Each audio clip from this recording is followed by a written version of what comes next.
celebrating over 18 years of football for a beautiful game, for a wonderful contribution, for being the man in the midfield. Tonny Mawejje, we say thank you. Yeah, of course, we've got to really give our applause to Tonny Mawejje.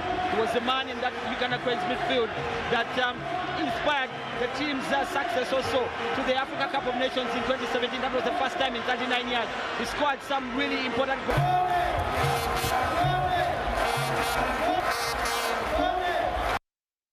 Yes, at that moment right there, about 6 days ago at St. Mary's Stadium in Chitende, Tonny Mawejje did bid farewell to the fans that had come out in big numbers to watch his final day as a professional footballer playing for Police Football Club against Vipers Sports Club. Good afternoon, Clive Chaze is my name and you are watching the Sports Dish. And yes, the man is in the building.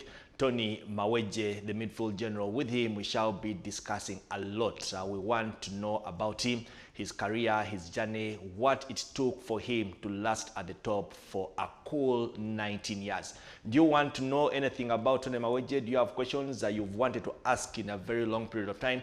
Yes, that WhatsApp number at the bottom of your screen is where you will be sending your messages. I don't have it today, but in a few, I will be having my phone and I will be asking the questions directly, and Tonny will be giving you the answers directly. He's not the only one we do have in studio. We also do have a guest from our First Fusion Sports Arena, Juliet Agwang, and she's here first of all to represent the ladies because so many of you have wanted to have Tonny on the show today, so she will represent you. But she's also here to tell us about what they have lined up tomorrow, because tomorrow is the final of the 2022 UEFA Champions League. And as usual, the usual suspect, Shaban Ruega Benteke Chirevu, also is with us today.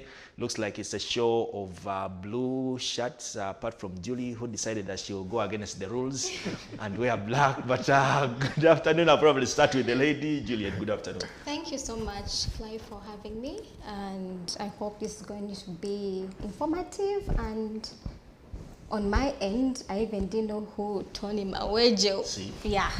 Now you do. And now I'm going to be able in position to ask him whatever I have to. So yeah, I'm happy to be here. Shaban, good afternoon.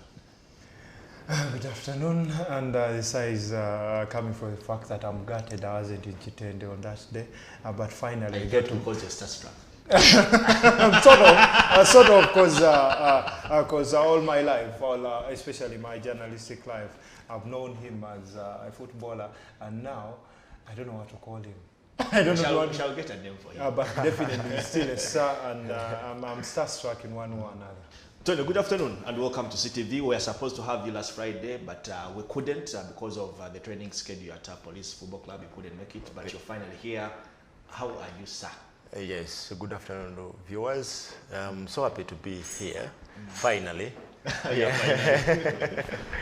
Yes. Yeah, the video we first played at St. Mary's Stadium today. First of all, how did it make you feel at that moment when the referee stopped the game and everyone in the stadium was clapping for you, was celebrating and appreciating you? How did it make you feel? Did you feel any bit of emotions? Yeah, somehow emotional, but I was so happy inside me that I felt appreciated for all the time I've served the game, especially in the national team. I felt appreciated when everybody was clapping and shouting my name. Yes. And I don't know if you had a chat maybe after the game with Milton Karisa, because the rule was in the 6th minute of the game, yes, the game will be stopped for 1 minute to give Tonny Mawejje a standing ovation. And this is when Vipers decide to score their first goal of the game. So the moment everyone was waiting for was actually postponed until it should have been the 7th or 8th minute of the game. But is it something, or is something that just didn't cross your mind? Yeah, it didn't cross my mind. And when the referee stopped the game, I definitely thought it is the 60th minute. Yeah, but I think some things happen, but just come the way they come, because God had decided them to be like they are. I think it was some kind of sign for a goal to come in the 6th minute that he was supposed to have a stoppage. Yeah, and I think it was just a sign. Maybe something to happen in the future that I don't know. Of course, Tony is with us here for the entire show. Like we did say, you can WhatsApp us. There's WhatsApp number at the bottom of your screen. Ask all the questions you want to ask Tonny Mawejje. And trust me, he will answer the questions. We have our own questions that we've always wanted to ask him, and he's going to answer those questions. Juliet here has her own questions that she wants to ask Tony, and she's going to ask him. But probably before we engage Tony, Juliet, you're the marketing officer at Fast Fusion Sports Arena in Bugolobi. What are you guys planning for us? Tomorrow is Champions League night, and I understand there is a big party, but just tell us more about it. Well, thank you for inviting me, first of all. So tomorrow, let me just correct you, it's not Fast, what did you say, Fast Fusion Fort? No, it is Fast Sports Fusion. It's located in Bugolo. I know it's sort of confusing sometimes, but I need to correct that. So tomorrow we have the finals. What matches are we having tomorrow? Most definitely that is Liverpool versus Real Madrid from 10 p.m. onwards.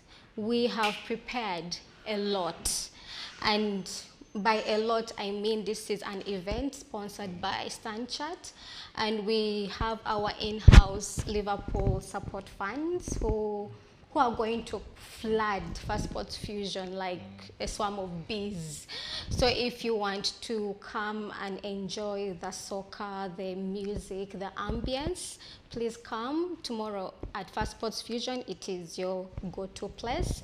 And also after that, we are going to have band. Of course, just like any Liverpool fan, we want Liverpool to win. Yeah, and then Juliet, the way you're rubbing it in now, I have to. Because you know what I'm saying. You know what I'm saying. Because we want. You know what I'm saying. Me and Tony are Real Madrid fans, so Sorry, so you don't for want you. so you don't want us to have come. You have to change sides. Liverpool is going to win tomorrow. But yeah. So basically, you're talking about the final and everything you prepared for the Liverpool fans. Yes. If I'm not a Liverpool fan, what should I expect? I mean, come. Like I told you, Fast Sports Fusion, it's an indoor sports arena. So us who are not Liverpool fans, we should go and hate. That's true. That's true. Yes, of course, that and much true, more. yes. Of course, also the Champions League is something that we shall be talking about because Tonny Mawejje's relationship with the jersey number 6 has an attachment to Real Madrid in one way or the other. But looking at your career, 19 years, Tony, at the top. Okay, we are saying 19 years, it could even be more, but 19 years of professional football. Yeah. What was the secret behind all that?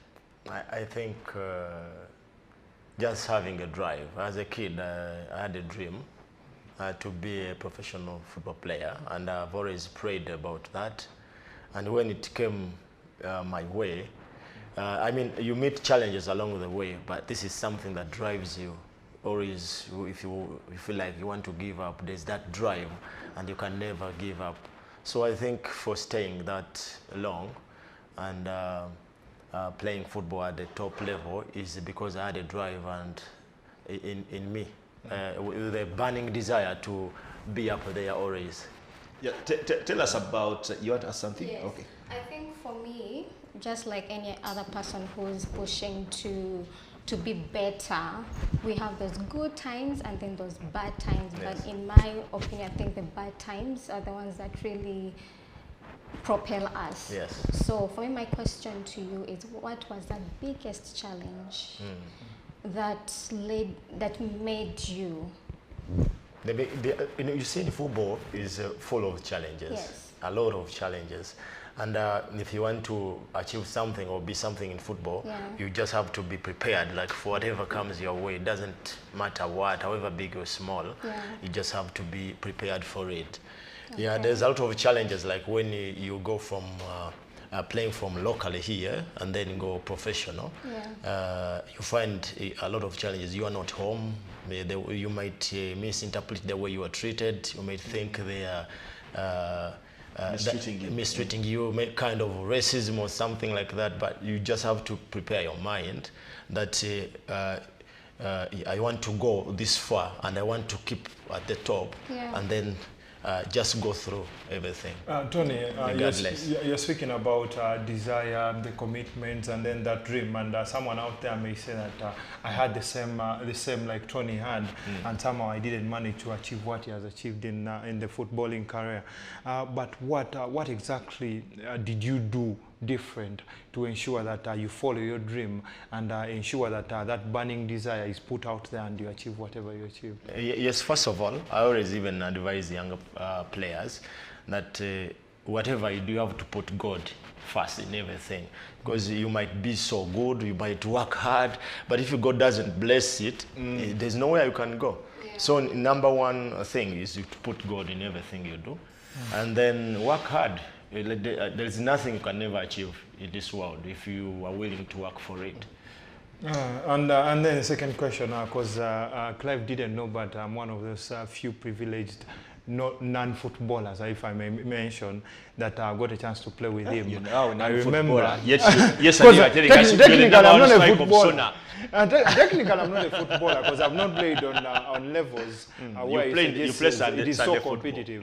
But at one point in time, I don't know if he remembers, but it should have been around between 2014 and 2016.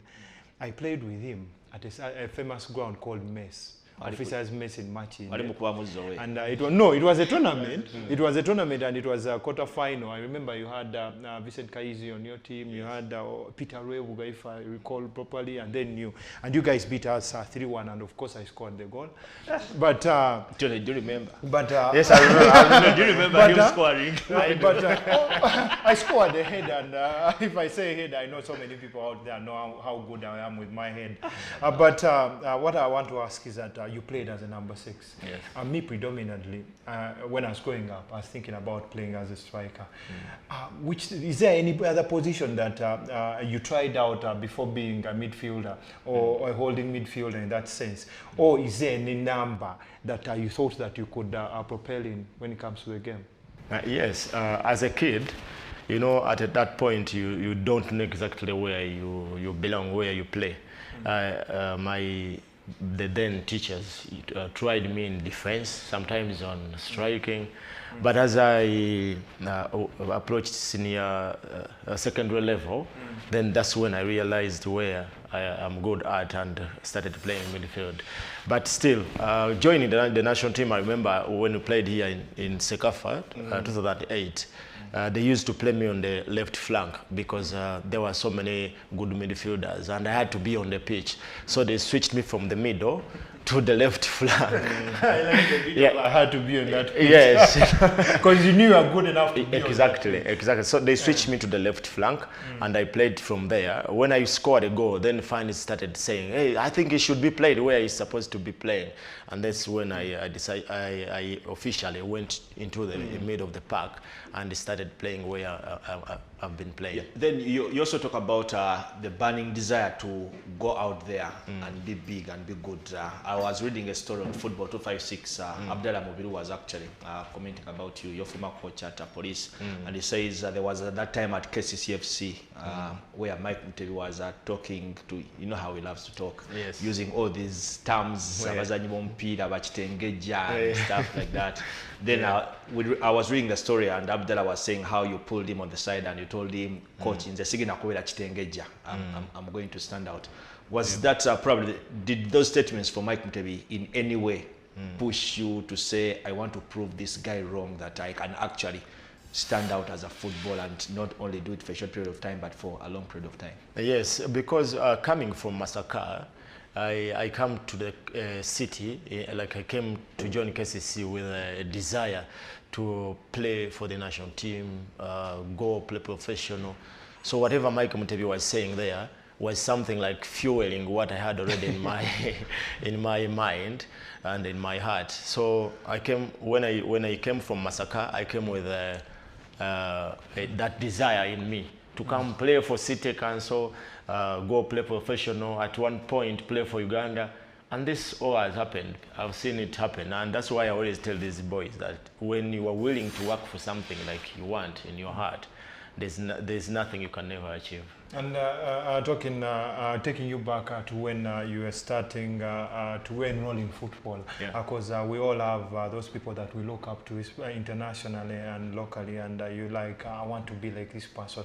But first of all, locally, who was that player you looked at and you thought that if I can be probably half this guy, probably I'll make it in football? Yes.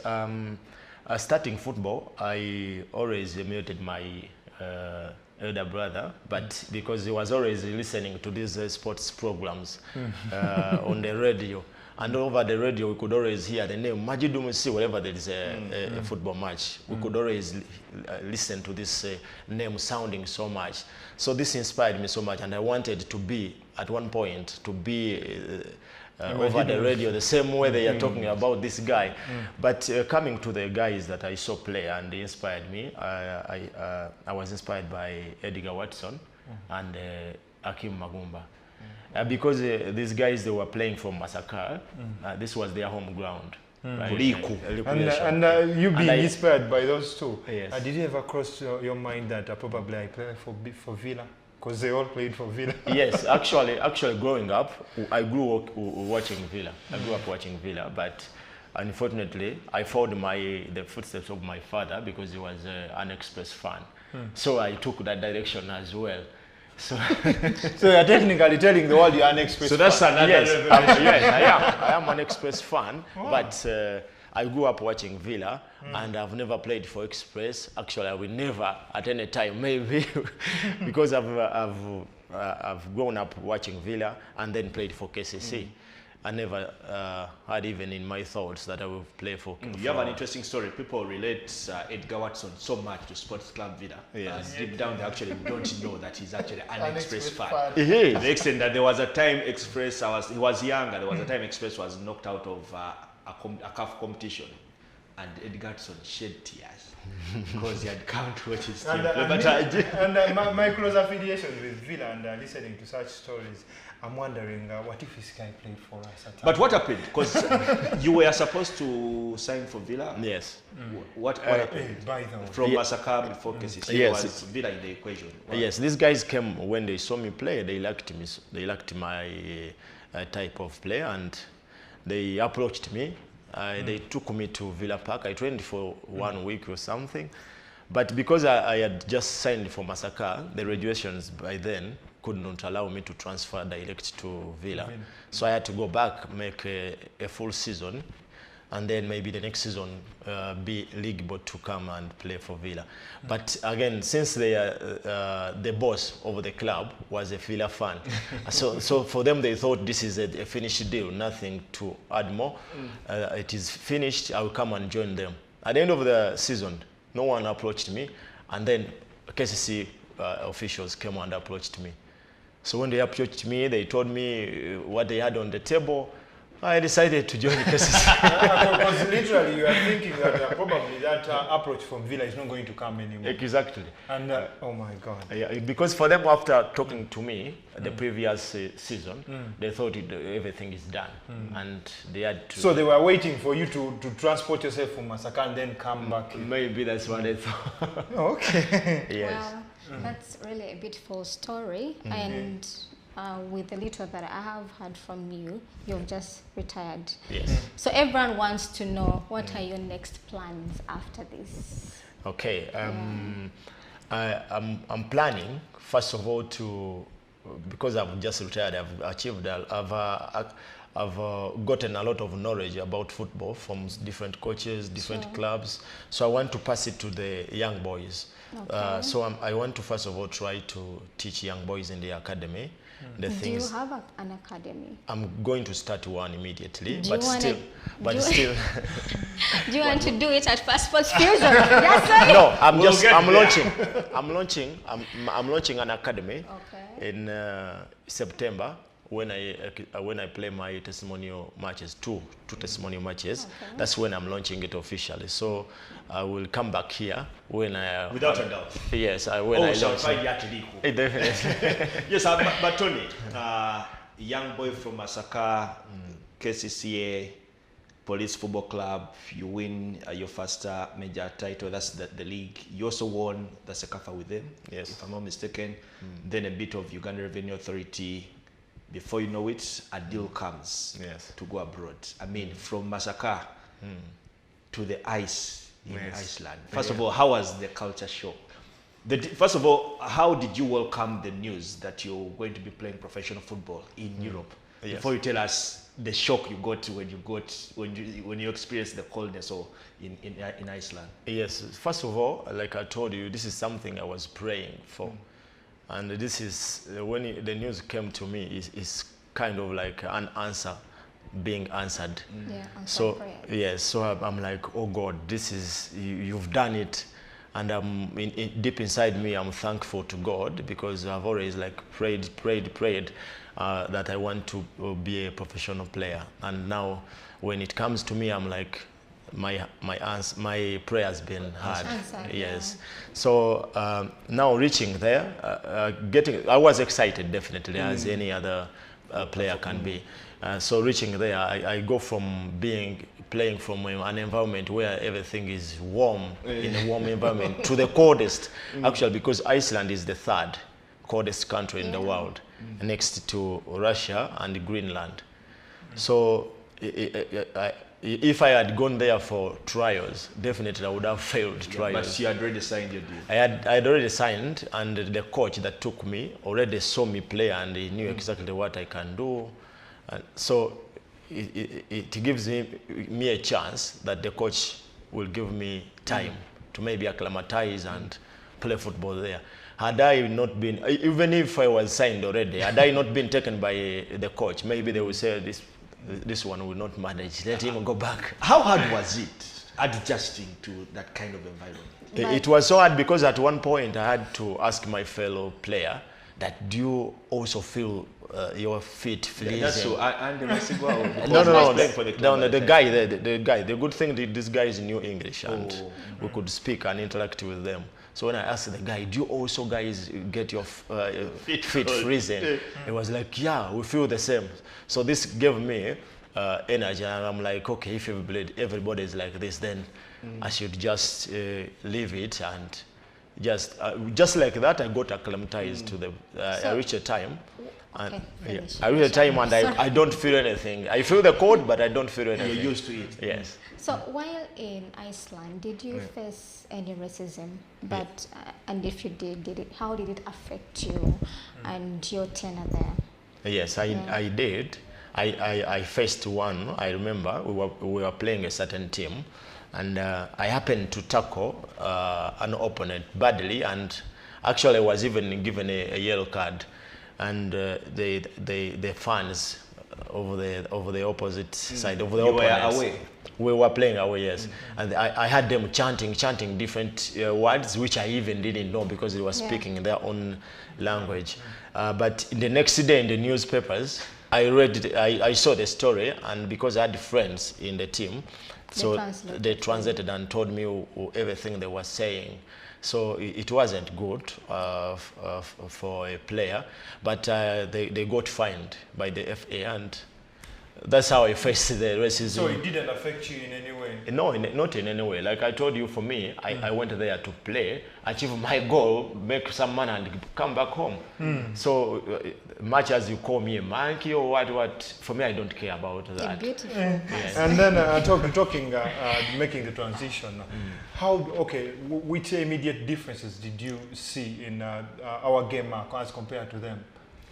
Yes, there was a lot of speed in their game, speed, and then that physicality when you are defending.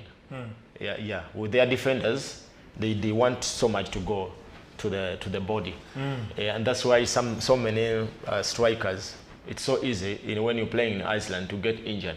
You can never play a full season, and you don't. You like a full season without getting out of playing for some time. So in terms of physicality, you are like saying that they are more physical They are more compared to us. Exactly. They have so many big, like huge defenders when it comes to defending. You can never play defense if you don't have the physique or the height.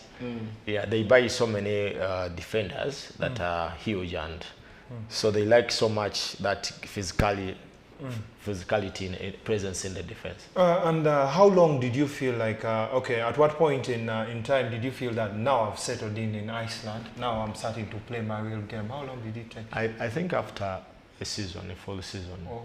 Yeah, because I did not go there as a starter. Sometimes I could be given a chance to play, sometimes I sit out.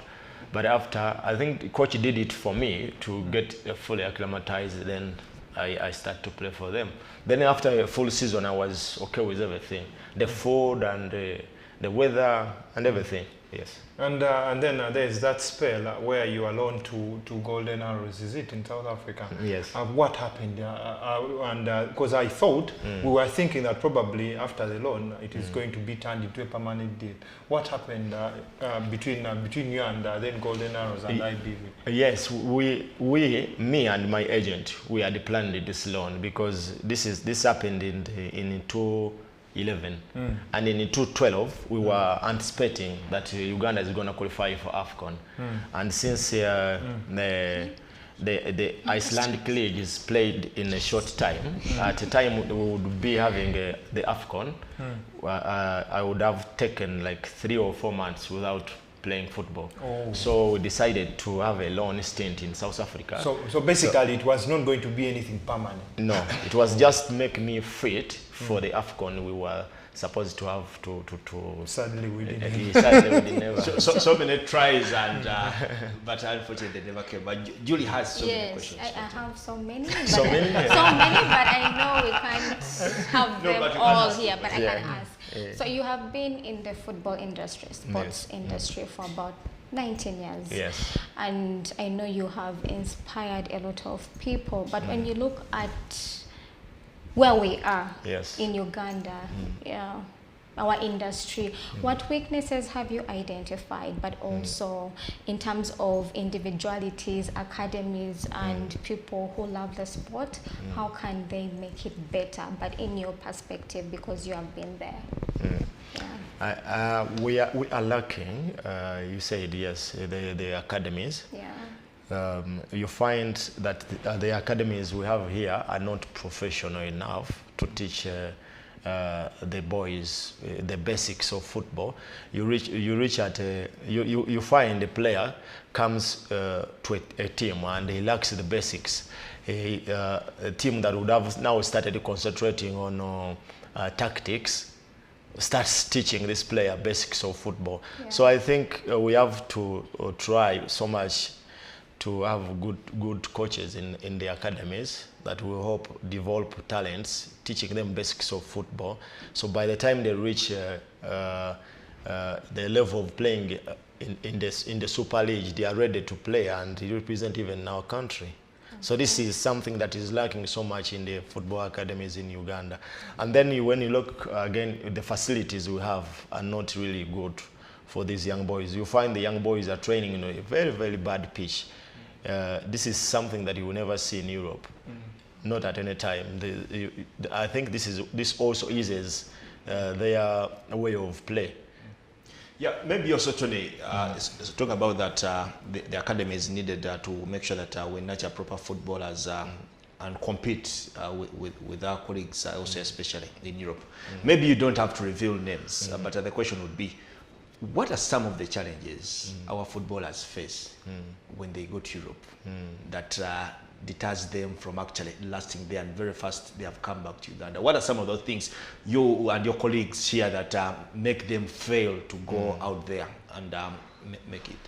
Yeah, first of all, footballers here, for example, like what I've been saying, some academies they concentrate on the football side of it, and they don't prepare players mentally. So when they reach there, they find challenge. They face challenges and they cannot handle them, especially when you go professional, you have to work extra like be better than the guy you found there. Yeah. But the moment you fail to outcompete that person, definitely the coach will put you out. And now here comes the player who went from Uganda. We think the coach doesn't like him. And if this player lives here well prepared, that when you turn into a professional, actually you don't have even want to work 100%, but more than that. 200%. 200%. You have to show that you are better than the player that you found there. You are better. So that's the reason why you should give them a reason for them to hire you and play. So that one is a bit lacking in the academies here. They just prepare them to play, not in the mind. And then again, you find they are not well prepared when it comes to lifestyle, because this also combines the way you handle yourself off the pitch, and even the feeding of a player. You find a player here, leaves the training, goes by the roadside, buys something to eat, and then goes back home to sleep. All this affects our players, so we need to prepare them all through these things. Yes. Well, let's go out for a breather. When we return, Tonny Mawejje is still with us. We shall be looking at all your questions. He will be responding to all your questions. We shall also be looking at the finals of the UEFA Champions League. He will be giving us his analysis. Of course, it will be one-sided because he's a big Real Madrid fan. But all that and much more when we return.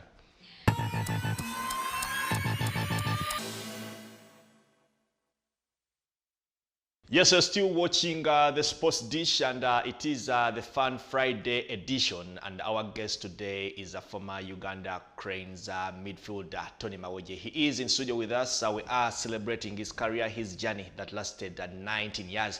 And you have a chance to ask him any question you have. That WhatsApp number at the bottom of the screen, and we'll be able to read all your questions, and he will be giving you all the answers. Also joining us on the show is Juliet Agwank, a staunch Liverpool fan for only today and tomorrow.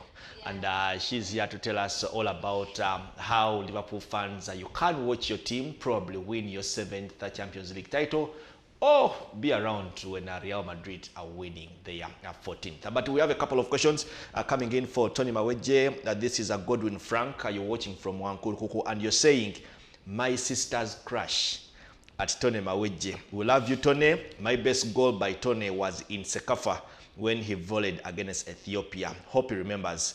One of our best midfielder I've ever witnessed. I don't remember the goal. I don't know if you remember. Yeah, I do. I do remember the goal.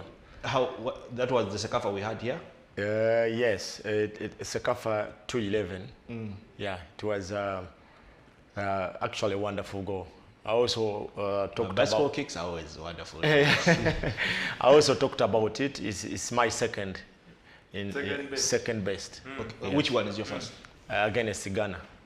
Against in the Ghana. AFCON. Yeah, we never watched that one. How was it? Yeah, it's a goal.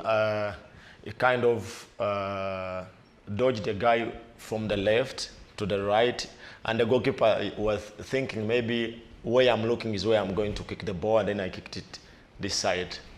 Okay, for me, let me talk about my favorite goal by you. Because I watched it, was in Nambole against Angola. I think Angola scored first. Yeah. Then Emmanuel Okwi scored the equalizer. Yeah. I was doing commentary for one TV station. Then Mawejje scores, I think, that header in the 90-something minutes. Yes. The ball, it hits the post, then into the back of the net. And I just remember myself screaming, Mawejje! By the time we left Nambole, I didn't have a voice. And I'm saying it is my favorite because it is the one I watched, but I also had an attachment because I was doing commentary. But on that day, I remember you celebrating and putting off your shirt, and you had a black shirt inside you that had the word Bwariko Jukira. Yes. First of all, what is the message? And did you in any way anticipate that you would score and you would put out this message? Yes, actually in the same week, the first game we played against Liberia, I am the guy who scored as well, the winning goal. So in the next game as well, in the same week, I felt I would be scoring. That's why I came putting on that shirt inside. Now coming to the message, I was trying to inspire some person out there that this message one day God is gonna remember you. Yeah. Yeah, because then that was a different campaign. But then you told us one of the reasons why you crossed from Iceland to go to South Africa was to get some game time in your legs, because there was anticipation that Uganda would qualify for the Africa Cup of Nations. That is the campaign that withdrew against Kenya. In number 0-0, and Uganda failed to qualify. Yes. But what most people don't know, that before we drew against Kenya in Ambode, we played against Angola. Yes. And all we needed against Angola in Luanda was a draw to qualify for the Africa Cup of Nations, and they beat us that day. It was 2-0, if I remember. But then we, just like in Ambode, we also get to hear that there was a bit of drama. Before the game, you guys are asking for money. The big man is saying, I'm going to give you the money, just make sure you guys qualify. But unfortunately, we didn't. What exactly happened before we played against Angola? Yeah, it was like this. There was supposed to be a meeting with the president. At the time, Lawrence Mulindo. No, the president of the state. In the game against Angola? Yes. No, before the game, there was supposed to be a meeting. We were meeting the president of the state. Museveni? Yes. And yes. Okay, we didn't know that. Yeah. So in the morning, and we had a briefing of the meeting, and they were saying nobody should speak anything in the meeting. No, that's against Kenya. No. Against Angola. You mean Angola away? Yeah, Angola. Away. Yeah. Angola away, it was kind of, we were directly competing with Angola. And any draw with this team, because we had higher points than them, any draw, that meant that we have qualified. Yeah, we have qualified. And they are out. And the moment now they won us, everything turned. So we had to come and beat Kenya. Yes, and this came actually before in the dressing room, we were asking for money, like you said, and the boys were saying that this is our time now to make money. We cannot make it after the game is finished or in the next campaign. So when we asked the money, they were pulling ropes with the big man, the president, and they didn't like some of the senior players, because they were like the one speaking for us, the by then junior players, and he didn't like it. Why are these guys asking so much money like this? So at one point he said, okay, I'll give you the money. Get me the points. Get the points, and then I'll give you the money. But unfortunately, when we went into the pitch, then things did go according to plan. Yes, as we wanted, and we lost the game. Well, another question coming in. He didn't leave a name, but he says, thanks for the show. Tell us about your best moment in soccer. The best moment is when I stood there in the opening game of the AFCON in 2017, and I was touching my chest like against Ghana. Yes, no, not against Ghana. It was opening. You played Ghana in Egypt was the last group game. No, Mali was the last group. Mali was it was against Ghana. It was against Ghana. Yes. Yeah, we lost 1-0. Yes, and singing the national anthem for Uganda in the AFCON, because all along as a kid I was a Nigeria fan, like watching AFCON, and I always wanted to one time play in the AFCON. So it happened, and I was there. So this is the best moment for me. And in my career. Maybe Shaban, sorry to cut you short, and Julie will come in. Yeah. Just try to help us, because I've been in the stands at AFCON when the national team is playing, and trust me, it is a sweet feeling. Now, I want to hear it from, how does it feel when you guys are out there on the pitch when the national team is being played? When the national team is being played? You feel, I mean, there's that love for your country you feel when like singing these words and touching your chest like this, like that feeling, you feel like that love of your nation.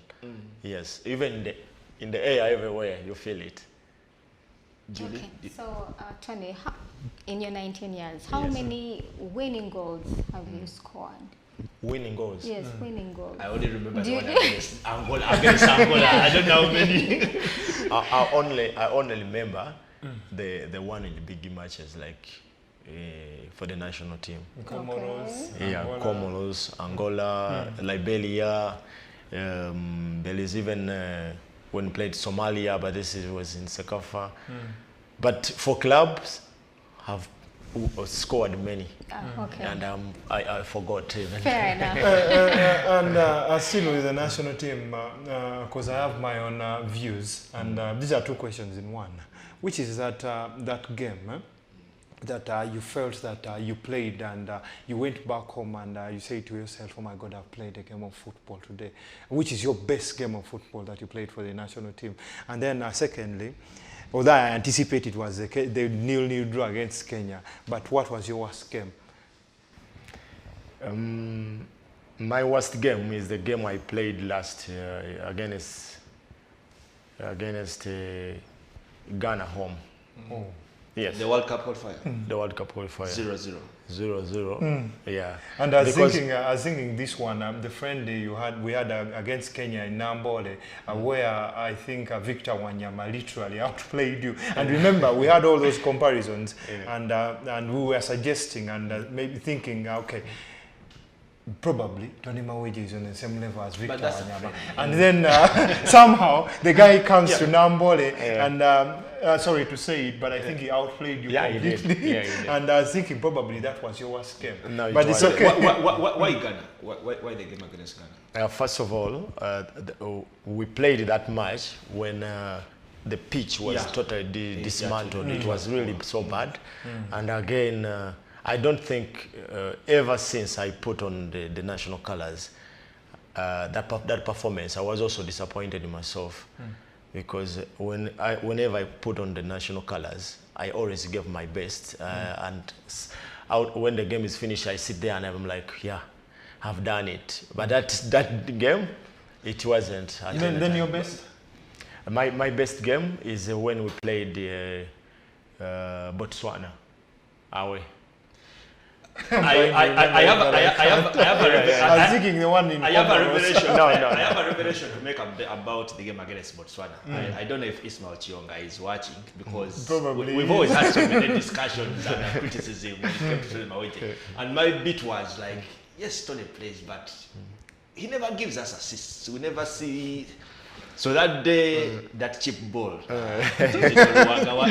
bit to watch. I don't know if you can get it, but the cheap to Tolwanga was a bit to watch. Then I remember Chionga called me as like, and it has been a highlight for the national team. Yes, before Julie asks a question, there's another comment coming in. This is Hussein. He says, Tony is one of the best Ugandan midfielders, next to Nanik Muzamiru. Please, can I get his jersey? Yeah, but I played with Nanik Muzamiru also one time in police. He was really a tough midfielder, very tough. Yeah, so this Tony here compares you to him. So who have been your best mentors and why do you identify with them and what's the beauty about them? Yes, in football. In football, most definitely. Yes, I have followed so much Edgar Watson, and by the time when he captained Villa, and then at the national team was the captain as well. When you look at him, he was a humble guy, disciplined off and on the pitch. So, and he could give you exactly what. I mean, his play could definitely show how really midfield is played. He could score, he could tackle, he could dribble, everything. He was a complete midfielder. One of those players, I think, who was liked by all fans. Express, Vida, for some reason, everyone loved Edgarson. Maybe this question is related to what Juliet was asking here. This is Ian from Mengo.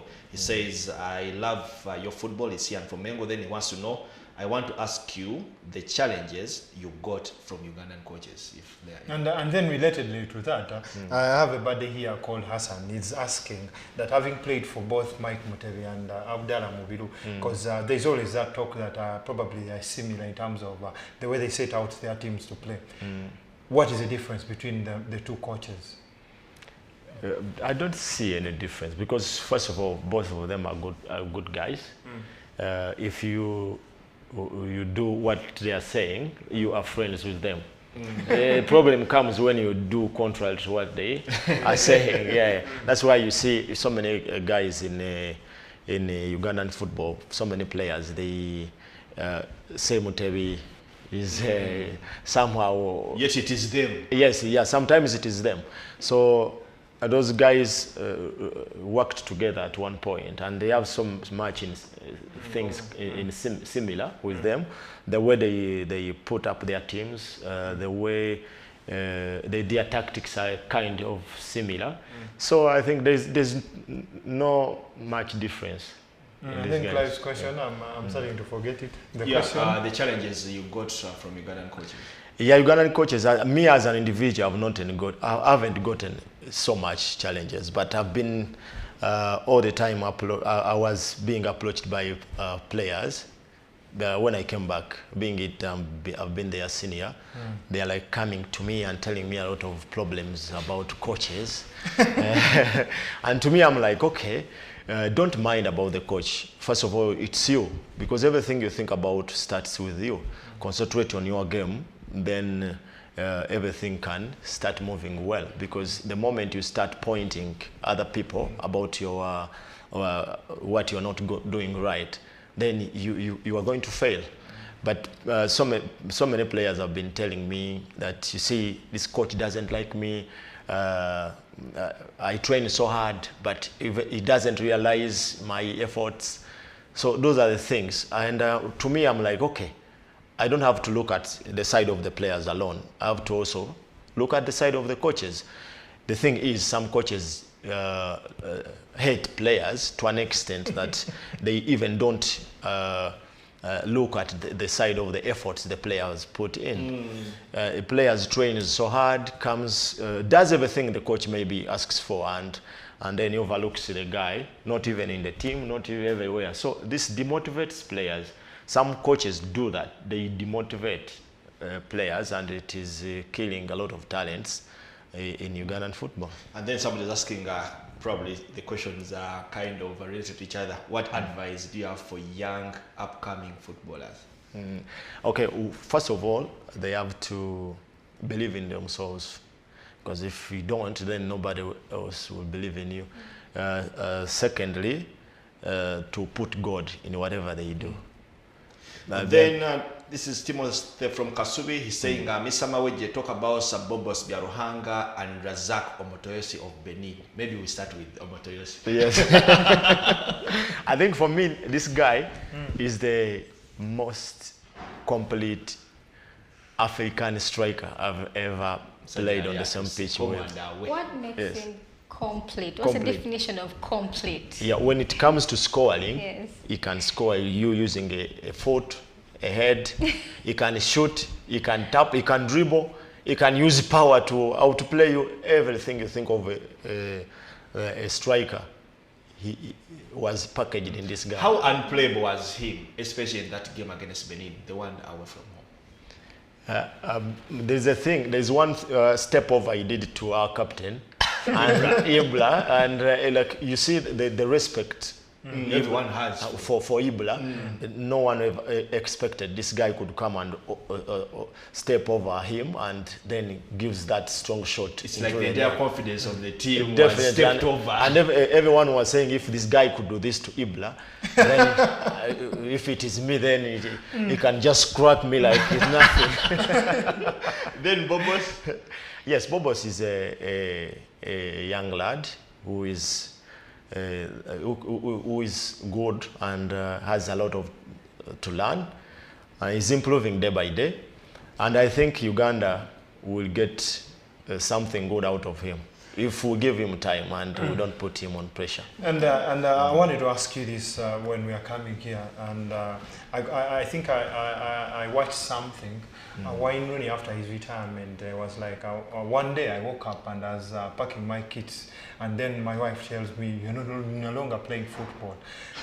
What is the transition like for you? I know it has been 6 days right now, but how do you feel whenever you wake up and you realize you're not preparing for any football game? Yes, actually right now I haven't felt it. Yeah, I think I haven't felt it. It feels like I'm still there. But the thing is, at one point you have to sit down and think, I'm not going to play football again. Okay, this waking up and go for training, I can still do, but you think about the matches, the competitive matches. I'm not going to play again anymore. You know that environment at a football stadium whereby everybody is waiting to watch you play. I'm not going to have that again. With the fans to cheer you up, then that feeling also makes me... You remind me how Cyrus Ferguson tried to retire, and every time he tried, his wife was like, go to work.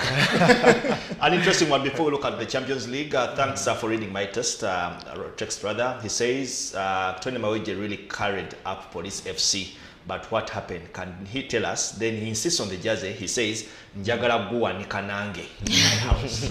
But yes, Police Football Club, the last team you've played for, they get relegated for the first time since 1995 when they got promoted back again. But the Police are the pioneers of the Uganda Premier League back in the 60s. Should have been 68 or something. Them Prisons and all those other teams.